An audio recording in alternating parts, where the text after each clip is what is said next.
کام للہ الحمد میں دنیا سے مسلمان گیا، زمین و زمان تمہارے لیے، مکین و مکان چنین و چنان تمہارے لیے، بنے دو جہاں تمہارے، دہن میں زباں تمہارے لیے، بدن میں اعجا تمہارے لیے، ہم آئے یہاں تمہارے اٹھیں بھی وہاں۔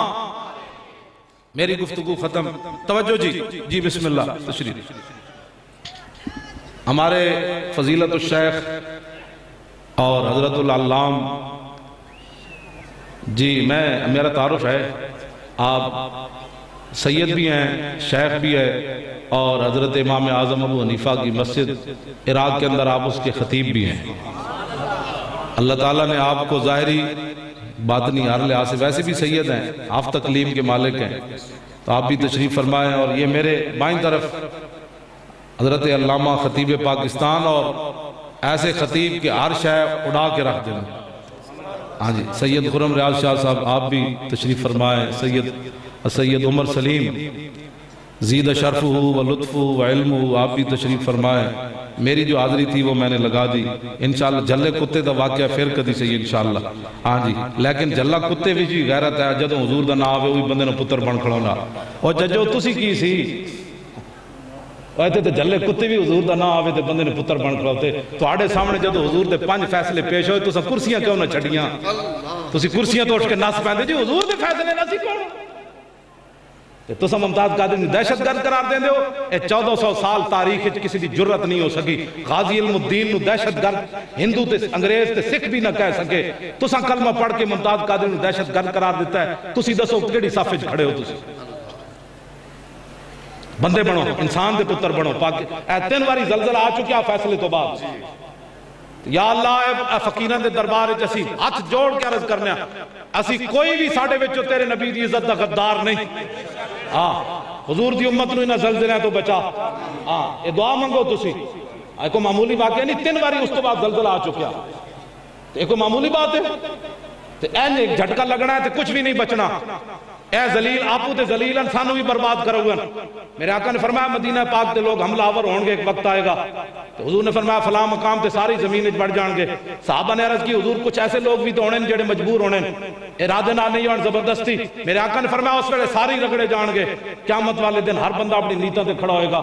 ذلیلو تسی تے ذلیل ہوئے ہو، ممتاز قادری دہشت گرد قرار دے رہے ہو، قاتل تے اسی تے کوئی نہیں، کیوں اپنی ذلالت دی وجہ تو سانو ہی مروا ہوا تسی۔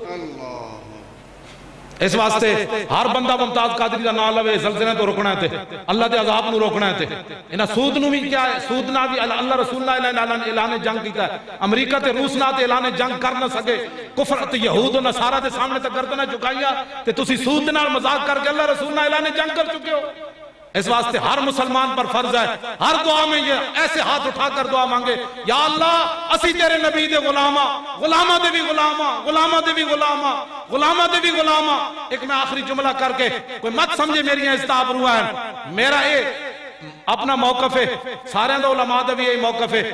ساری دنیا دیا عزتاں اس خاک اتے قربان جتھے میرے آقا ایک باری پیشاب فرمایا، بس رہے گا یوں ہی ان کا۔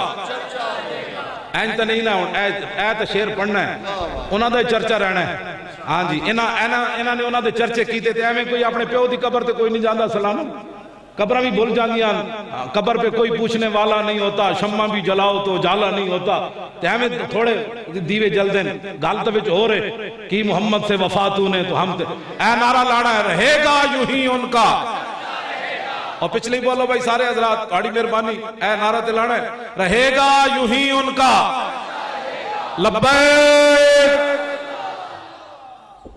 بسم اللہ الرحمن الرحیم۔ الحمدللہ اس وقت ہم عالم اسلام کی مایہ ناز شخصیت جناب علامہ خادم حسین رضوی صاحب کے ساتھ موجود ہیں۔ ہماری خوش بختی ہے کہ بزرگان ڈوڈا شریف کے سالانہ عرس مبارک کے موقع پر آپ تشریف لائے۔ آپ اپنی تشریف آوری کے حوالے سے عرس شریف کے انتظامات کے حوالے سے کوئی کمنٹس دینا چاہیں؟ بسم اللہ الرحمن الرحیم۔ مجھے یہاں آ کر نہایت ہی خوشی اور مسرت ہوئی کہ ہمارے القاسم ٹرسٹ کے احباب نے نہایت ہی اعلیٰ قسم کا انتظام کیا ہوا ہے، اور یہاں آ کر رشک ہوا ہے کہ کاش کہ ہمارے سارے آستانوں کے اندر اسی طرح کے معاملات ہوں اور نبی علیہ السلام کا دین جو ہے وہ پوری دنیا پر غالب آئے۔ اور ان بزرگان دین کی وجہ سے ہی اہل سنت و جماعت قائم ہے. اور میں ان سے گزارش کروں گا کہ کوئی یہ دکانیں بھی تھوڑی تھوڑی دور چلی جائیں اور یہاں صرف روحانی ماحول ہی رہنے دیا جائے. جب ہر چیز یہاں سے مل رہی ہے تو تاکہ دکانوں پر جو ہے یہ پھر آہستہ آہستہ اور بھی لوگ آ جاتے ہیں. اللہ رب العالمین القاسم ٹرسٹ اور جتنے ذمہ داران ہیں یہ احباب ہیں ان تمام کو دارین کی نعمتوں سے مالا مال فرمائے اور سدا بار رکھے. علامہ صاحب یہ خانقاہ نظام کے ساتھ ساتھ القاسم ٹرسٹ کے دارالعلوم کے جو شعبہ جاتا ہے ان کو آپ کس نظر سے دیکھتے ہیں؟ سبحان اللہ، یہ بہت ہی اعلیٰ اور افضل ہے اور اس میں بچیوں کا شعبہ جو ہے وہ بہت ہی اعلیٰ طریقے سے کام کر رہا ہے اور کوئی بچی دائیں بائیں کبھی نظر کسی کو نہیں آئی اور نہایت ہی پردے کا انتظام ہے. یہی وہ بات ہے جو پاکستان کی بقا کا بھی ذریعہ ہے اور اسلام کی سربلندی کا بھی ذریعہ ہے. الحمدللہ. ایک دفعہ پھر ہم القاسم ٹرسٹ کی انتظامیہ کی طرف سے آپ کے مشکور ہیں کہ آپ ہماری ادنا سی دعوت تشریف لائے. جزاکم اللہ.